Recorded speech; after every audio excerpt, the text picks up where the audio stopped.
Amen. Amen. Alléluia. Amen. Alléluia. Amen. Ce matin, j'aimerais vous parler de la grâce de Dieu. Et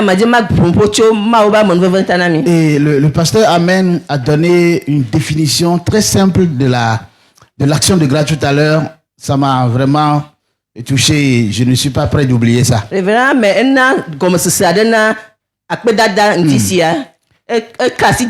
dit c'est l'appréciation du don de Dieu, n'est-ce pas?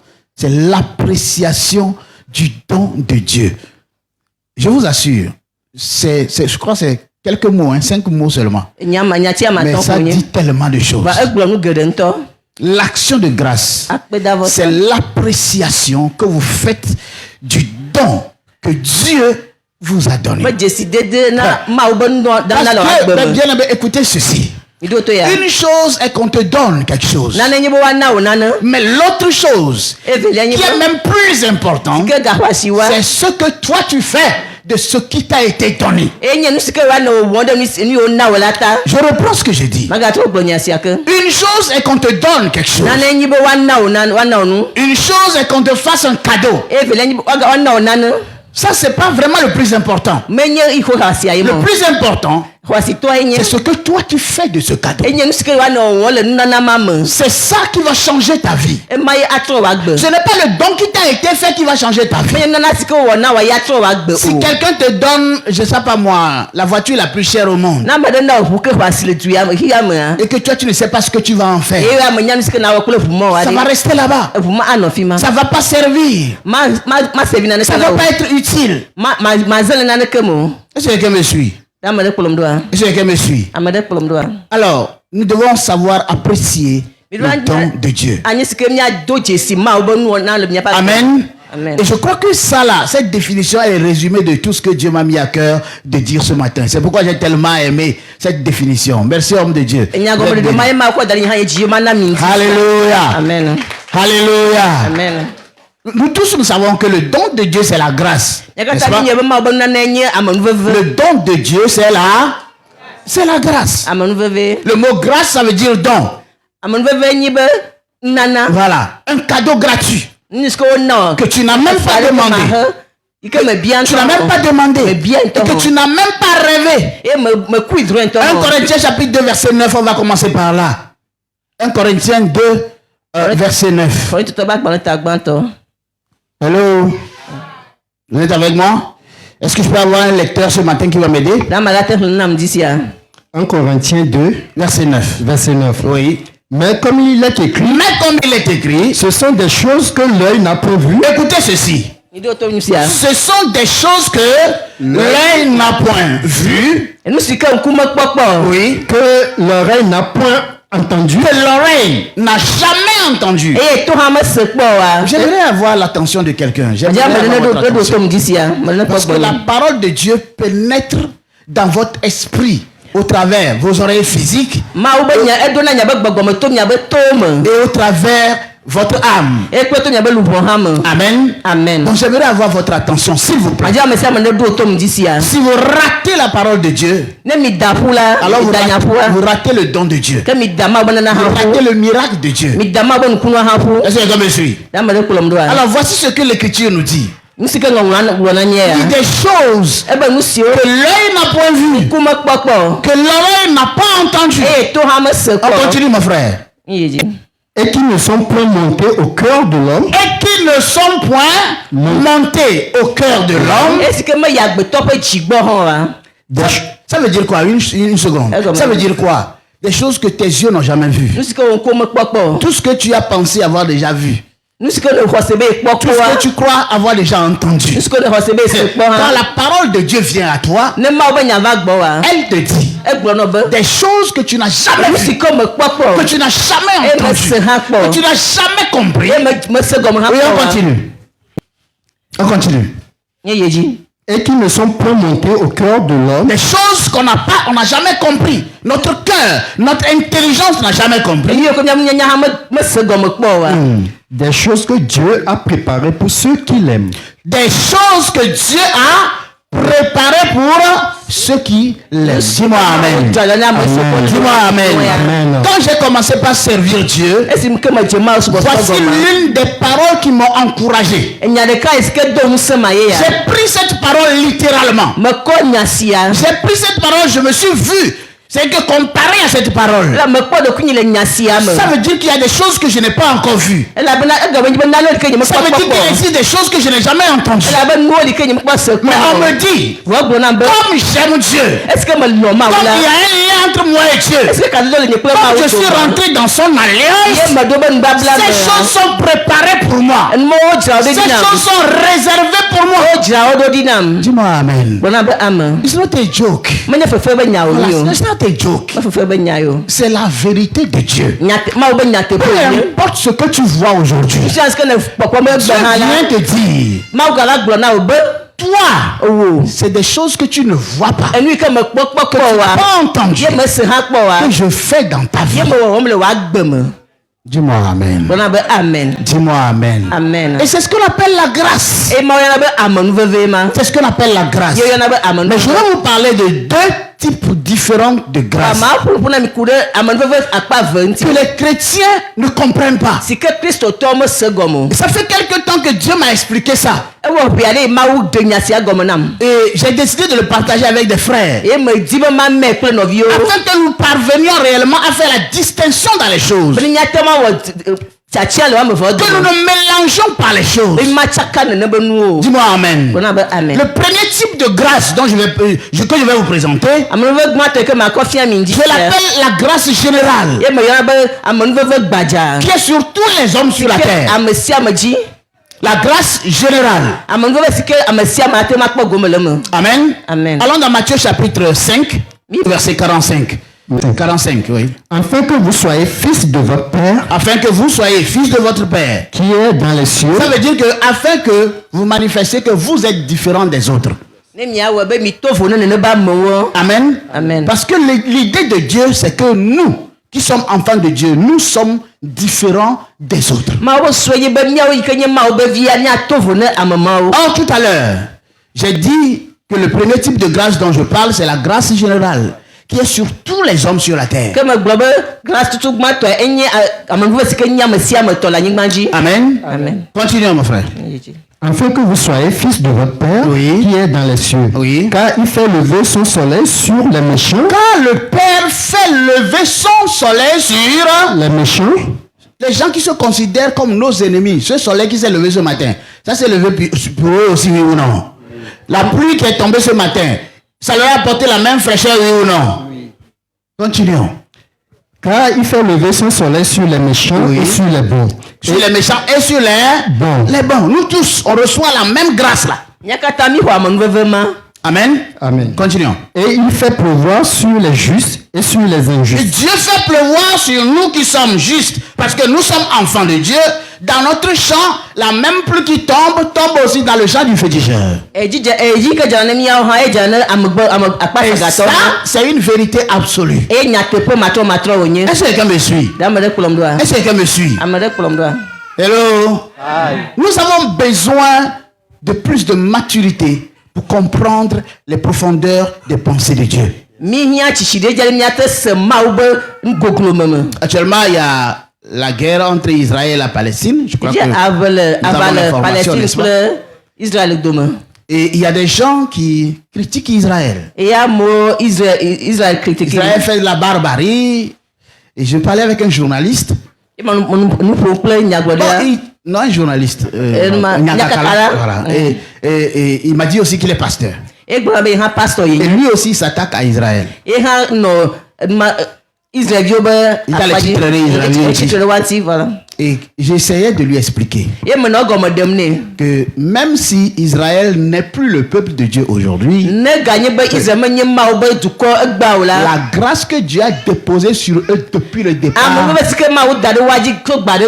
est toujours sur eux. Est-ce que quelqu'un me suit?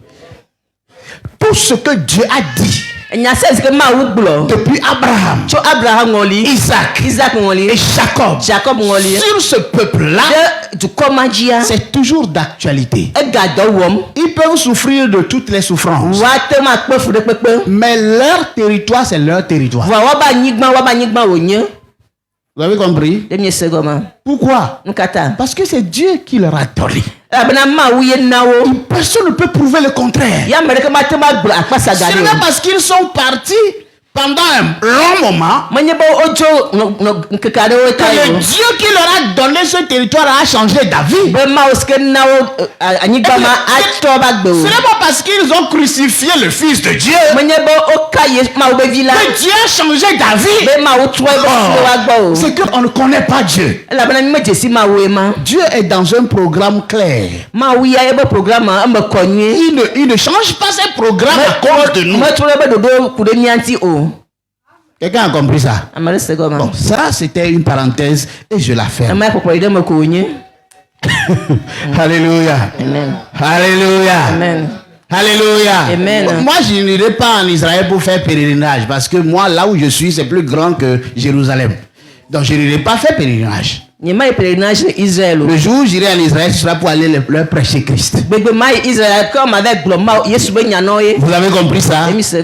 Mais ça ne veut pas dire que ils ont perdu la grâce que Dieu leur a donnée. Cette grâce est toujours là. Tu les attaques, tu es foutu. Depuis le début, ce sont des guerriers. Ce sont des combattants. Et c'est Dieu lui-même qui les a façonnés comme ça. Donc si tu oses les affronter, tu es foutu. Mon frère chrétien, ne faites jamais ça. Peu importe ce qu'on dit sur Israël, peu importe ce qu'on dit sur un serviteur de Dieu, s'il te plaît, reste dans ton coin. S'il te plaît. Ce n'est pas pour lui que tu le fais. Pour toi-même. Dis-moi, je suis béni. Dis-moi, je suis béni. Je ne suis jamais tombé dans ce piège. Amen. Amen. Amen. Amen. C'est à cause de toi et moi que Dieu a mis un peu Israël de côté. À cause de nous les païens. Parce que si ces gens-là devaient recevoir, vraiment accepter Jésus comme il le faut, toi tu ne pourras jamais être chrétien. C'est des gens très jaloux. Vous comprenez ça? Voilà pourquoi Dieu a réfléchi et dit je vais juste prendre certains parmi eux. Mais Israël en tant que nation, concernant l'affaire de Jésus, je les mets un peu de côté. Je vais les rendre un peu incrédules afin de pouvoir faire entrer le nombre de païens que je veux faire entrer dans le royaume. Est-ce que vous avez compris? Mes amis, est-ce que vous avez compris? Est-ce que c'est clair?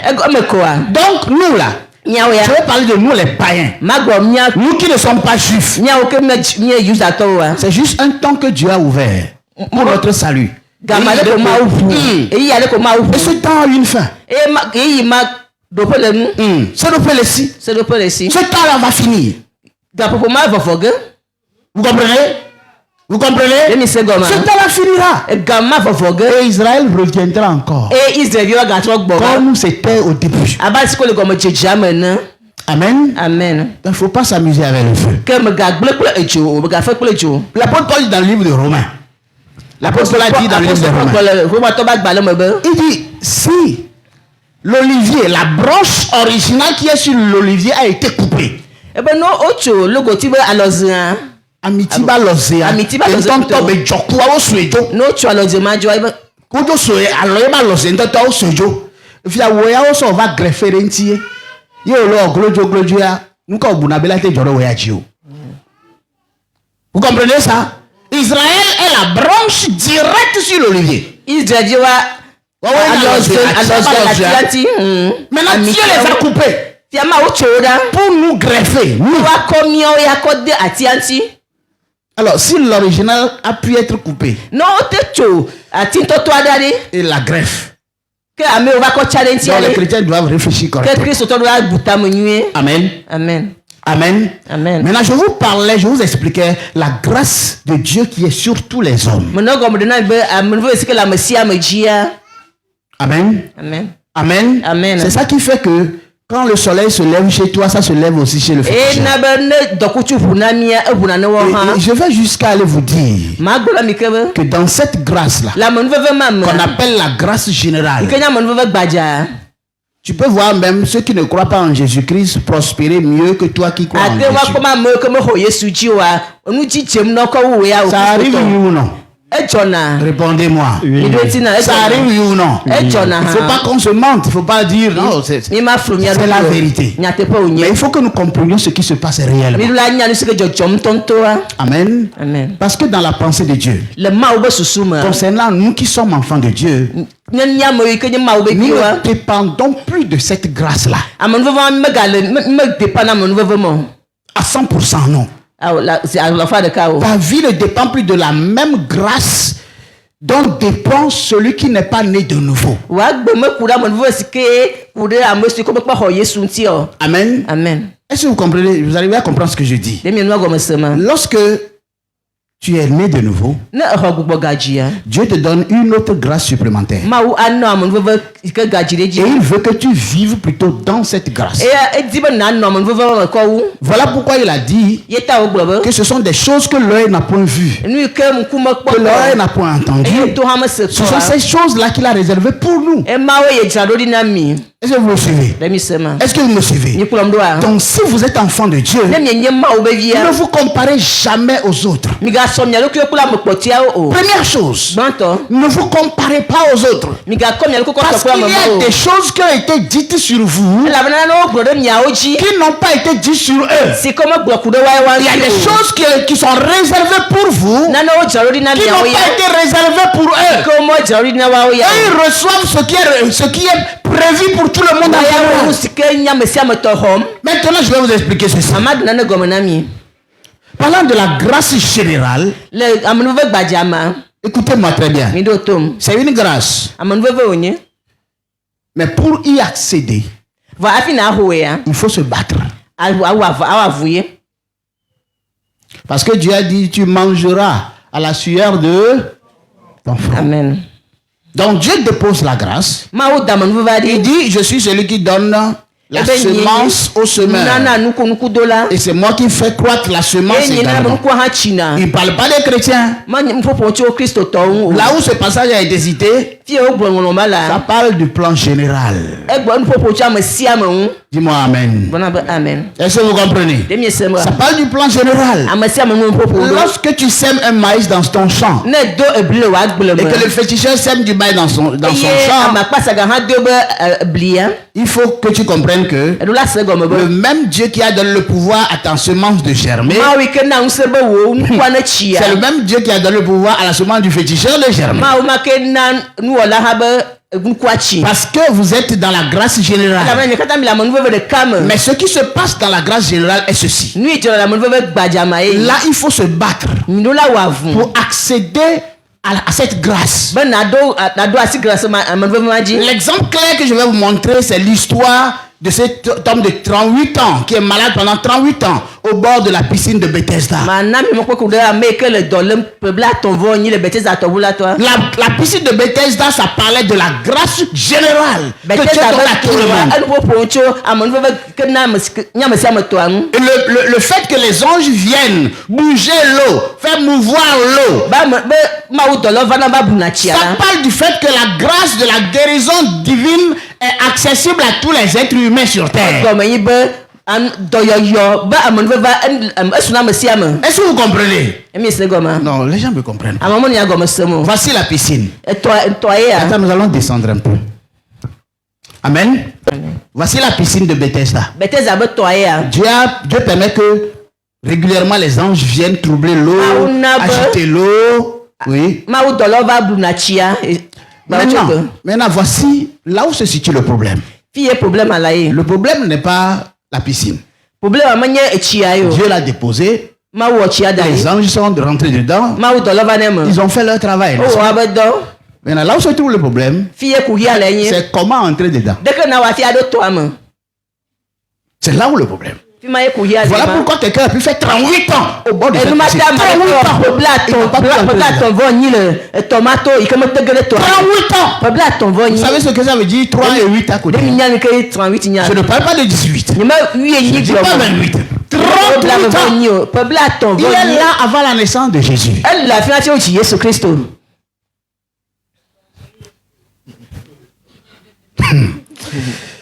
C'est sérieux, n'est-ce pas? C'est sérieux. C'est sérieux. Et la Bible dit, quand les anges finissent de faire mouvoir l'eau de ce courant, qu'est-ce qui se passe? La personne qui tombe dedans premièrement, c'est lui qui est guéri. Et prochain rendez-vous, c'est fini. Prochain rendez-vous. Mes amis, c'est facile ça? Ça, c'est le type de grâce que Dieu a donné au monde. Voilà pourquoi dans le monde, pour que quelqu'un réussisse, il doit marcher sur les gens. Il doit fouler aux pieds beaucoup de gens. Sinon, tu ne réussis pas. Est-ce que tu me comprends? Est-ce que tu me comprends? Mais malheureusement, on voit les chrétiens dans le même raisonnement. Je ne vais pas encore aller ce côté. Les gens réussissent dans le monde. C'est vrai parce que c'est eux qui travaillent plus que les autres. Parce qu'ils sont prêts à faire tout pour obtenir. Ils sont prêts à marcher sur tout le monde. Même si c'est leur propre enfant qui est là, et qu'ils doivent marcher sur lui. Pour que les gens du monde accèdent à cette grâce, la grâce générale, ils doivent faire des victimes. Ils doivent marcher sur les gens. Ils doivent faire du mal aux gens. Ils doivent tricher. Est-ce que vous comprenez? Est-ce que vous comprenez? Ça, c'est la grâce générale. Comme notre ami de 38 ans, malade de 38 ans, parce que dans la grâce générale, il faut que quelqu'un ait pitié de toi. La grâce générale, il faut que quelqu'un ou quelqu'un ait pitié de toi pour te pousser. À moins que toi-même tu sois suffisamment pour rentrer dedans. Alléluia. Est-ce que quelqu'un me suit? Est-ce que quelqu'un me suit? Sinon, tu vas rester là. Les gens vont penser que c'est toi qui es le paresseux. C'est toi qui ne veux rien faire. C'est parce que comme ce gars du malade 38 ans là, tu n'as personne. Il n'y a personne pour te pousser. Amen. Amen. Amen. Amen. Maintenant, écoutez ceci. Parce qu'aujourd'hui, je n'ai pas envie de prendre beaucoup de temps. Écoutez ceci. Écoutez ceci. 2 Timothée, chapitre 2, le verset 1. On nous lit cela.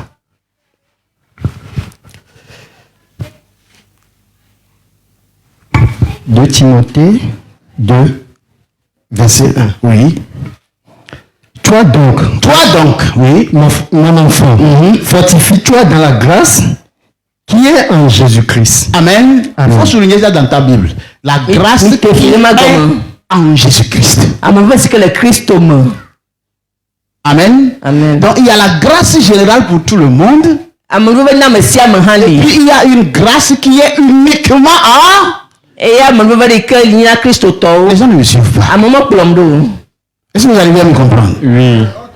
Il y a la grâce générale pour tout le monde. Mais cette grâce demande des efforts pour l'accéder. Jésus a dit quelque chose que les gens ne comprennent pas bien. Il dit, depuis le temps de Jean-Baptiste, le royaume de Dieu est comment? C'est les violents. Il n'a pas dit depuis que moi Jésus je suis venu. Parce que Jean-Baptiste est venu avant lui. C'est pas dit depuis le temps de Jean-Baptiste. Jean-Baptiste, ça parle de la loi et les prophètes. Jean-Baptiste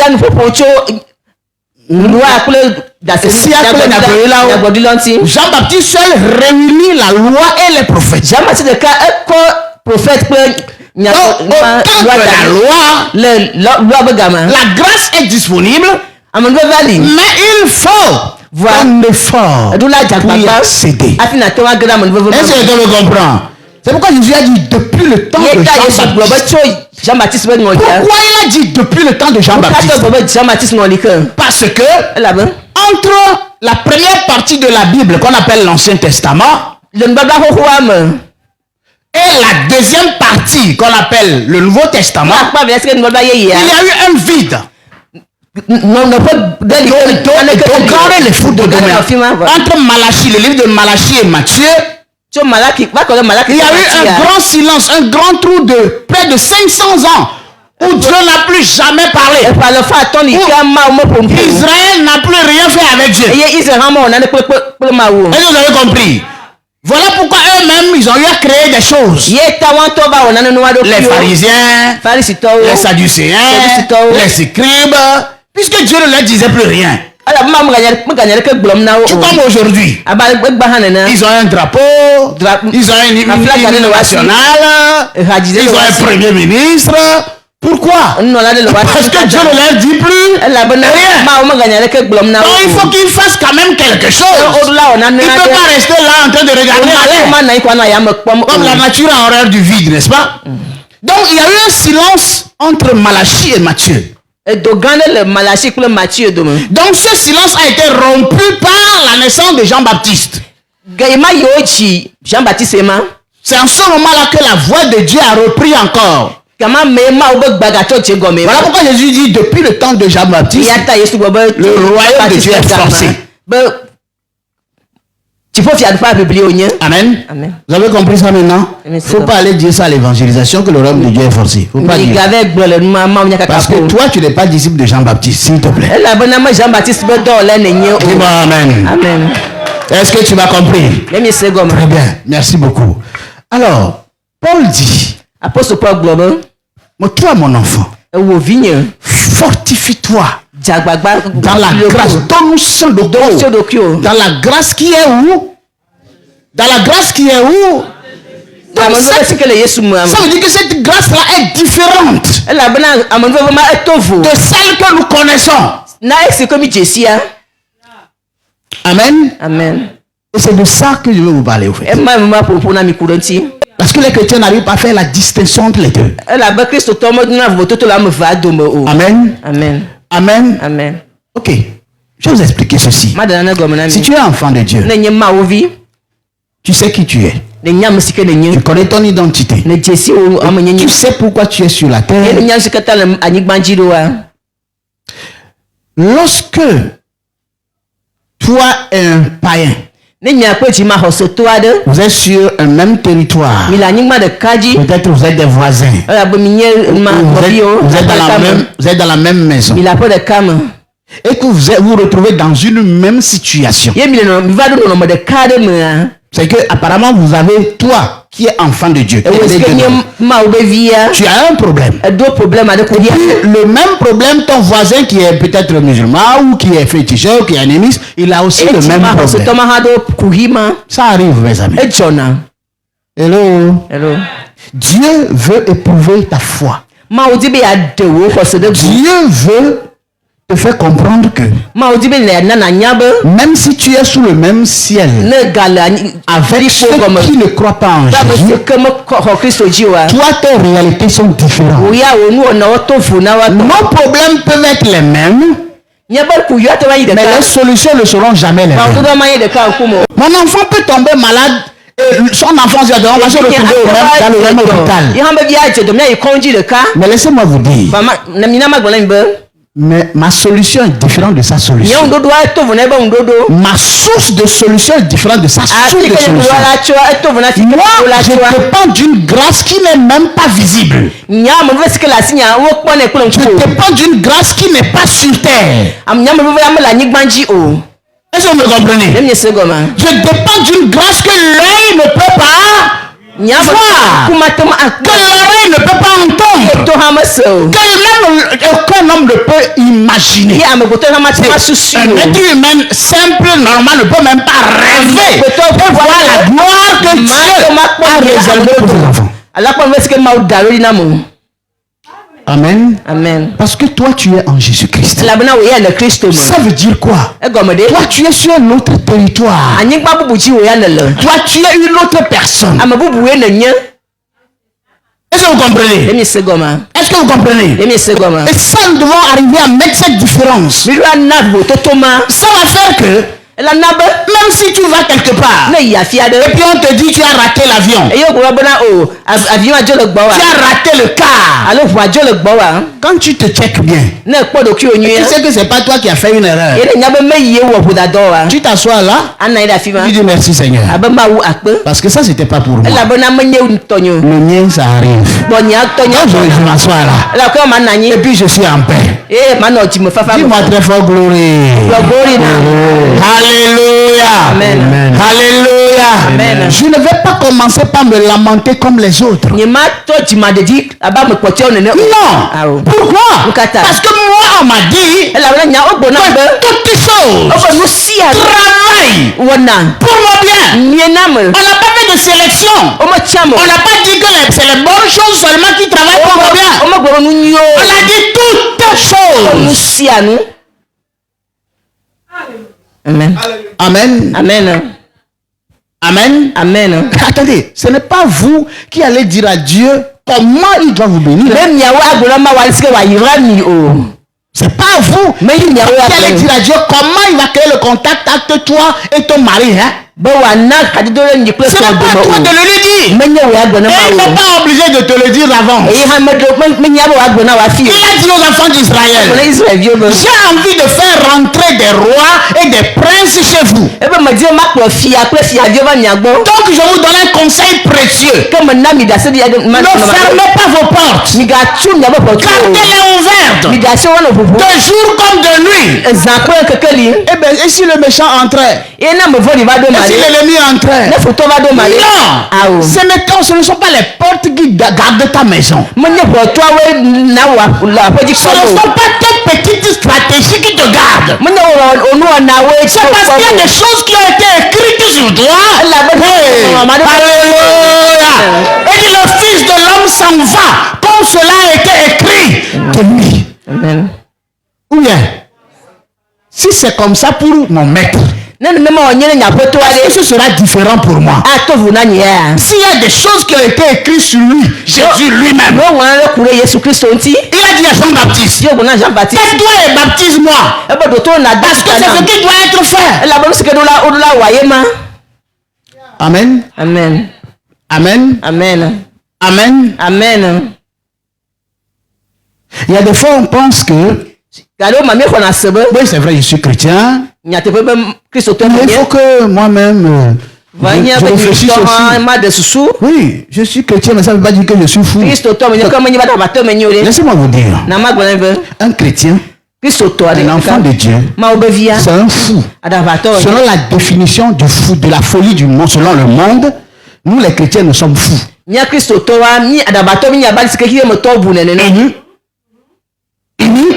Paul dit, la sagesse que nous proclamons, ça ne vient pas de ce monde. Il dit, même les plus grands rois de cette terre, ils n'ont pas cette sagesse. Ils ne peuvent pas parler cette sagesse. Quelqu'un me suit là? Est-ce que quelqu'un est avec moi? Est-ce que quelqu'un comprend quelque chose? Lorsque tu regardes ta vie, il faut arriver à détecter la grâce de Jésus-Christ. Paul a dit à Timothée, fortifie-toi dans la grâce qui est en Jésus-Christ. Mon frère et ma soeur, écoute ceci. Si tu es un jeune, tu vas à l'école, tu sais que tu vas commencer par travailler. Si tu es enfant de Dieu, si tu te reconnais chrétien, commence par chercher avec ton Dieu. Commence par chercher la destinée, le but pour lequel tu es là. Pourquoi tu es dans le corps de Christ? Pourquoi tu es parmi les enfants de Dieu? Parce qu'il y a une grâce particulière pour toi. Dans le but d'accomplir ce à quoi Dieu t'a appelé. Est-ce que quelqu'un me comprend? Il y a certains, Dieu les a appelés. Il les rend. Je ne sais pas comment je vais le dire. Ces personnes-là se marient, pas pour eux, mais pour le royaume de Dieu. Il y en a qui trouvent du travail, pas pour eux, mais c'est pour le royaume de Dieu. Et ça, c'est la grâce qui est en Jésus-Christ. Amen. Amen. Amen. Amen. Quand vous voyez dans Éphésiens, chapitre 4, je crois, c'est le chapitre 4, l'apôtre Paul parle de Jésus-Christ. Là où il a dit, il a donné les uns comme apôtre, prophète. Suivez ceci. Dieu sait que tout être humain qui vient sur terre a un père et une mère, n'est-ce pas? Des frères, n'est-ce pas? Hello, vous me suivez? Ça, c'est la grâce générale. Tes frères biologiques, ta famille physique. Ça, c'est la grâce générale. La grâce qui est en Jésus-Christ te donne un père spirituel, des frères spirituels, des gens que tu n'avais jamais vus avant, dont tu n'as jamais entendu parler avant. S'il vous plaît, levez-vous. Vous connaissiez avant? Tu le connaissais avant? Où est-ce que vous êtes connu? C'est à l'église, n'est-ce pas? Dans la logique de Dieu, selon la grâce qui est en Jésus-Christ, il est devenu ton frère, tu es devenu son frère. Est-ce que vous comprenez? Et ça, c'est dans le registre des cieux. Ça, c'est pas à l'état civil ici, mais c'est dans l'état civil céleste. Est-ce que vous me comprenez? Si vous avez votre pasteur qui est votre père spirituel, c'est ce que le ciel a consigné.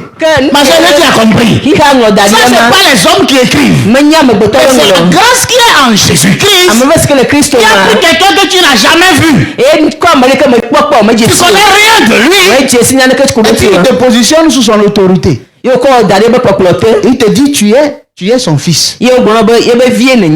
Si tu ne respectes pas ça, tu vas déclarer toutes les déclarations ici.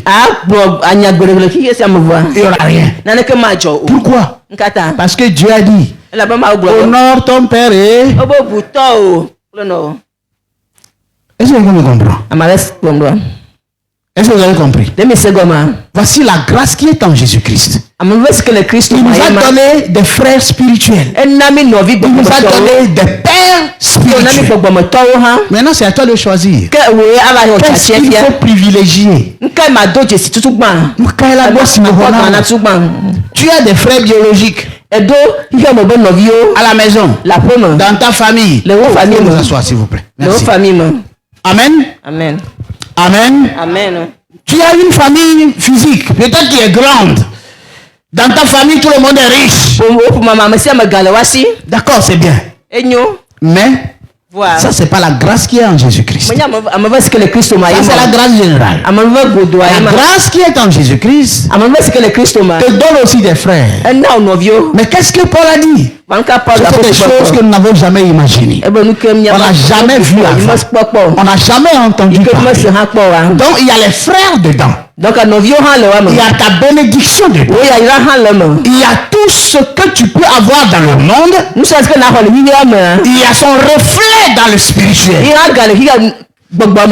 Amen. Amen. Amen. Amen. Voilà pourquoi la parole de Dieu nous demande de chercher comment les choses d'en haut. Rechercher les choses d'en haut. Quelles sont les choses d'en haut? C'est les frères qui sont en Jésus-Christ. C'est le Père spirituel qui est en Jésus-Christ. Voilà les choses d'en haut. Est-ce que vous me comprenez? Quand tu es chrétien et puis tu travailles dans le gouvernement, tu diriges une ONG. L'ONG, suivez-moi très bien. Et l'ONG a fait du bien aux gens. Ça soutient les orphelins, les nécessiteux. Vous le faites très bien. Mais c'est le gouvernement qui vous dira merci. C'est pas le ciel. Pourquoi? Parce que tu ne le fais pas en tant que citoyen céleste. Tu ne le tires pas de ta source céleste. Tu le fais en tant que dirigeant d'une ONG. Donc, le ciel ne va pas te consigner ça.